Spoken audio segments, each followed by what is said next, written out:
Pete the Cat and the Bedtime Blues.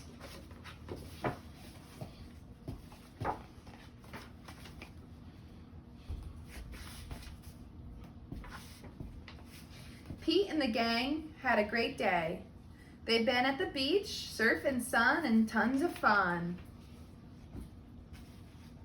But when the sun went down, they didn't want the fun to end. Pete had an idea. How about a sleepover? More time for tons of fun. Groovy. Pete's pace. Let's go.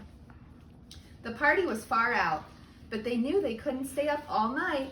The gang decided it was time to say goodnight. On went the pajamas, and out went the lights. Good night, Gus. Good night, Alligator. Good night, Toad. Good night, Pete. Pete was just about to catch some Z's when clap, clap, clap. Who did that? Pete asked. It was me, said Grumpy Toad. I don't want to go to bed. I want to clap instead. Pete covered his head. The cool cat needs to go to bed. Good night, Gus. Good night, Alligator. Good night, Toad. Good night, Pete. Time to sleep. Pete tried again to catch some Z's, but when rat-a-tat, who did that? Pete asked. It was me, said Gus the platypus. I don't want to go to bed. I want to jam instead. But Pete covered his head. That cool cat needs to go to bed. Time to sleep. Good night, Gus. Good night, Alligator. Good night, Toad. Good night, Pete. Pete closed his eyes to catch some Z's when he heard munch, munch, munch. Pete had a hunch. It was Alligator. He was always up for eating.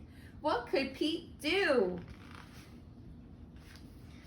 All the clapping, rat-a-tat-tatting, and munching was giving him the bedtime blues. Pete had a groovy idea.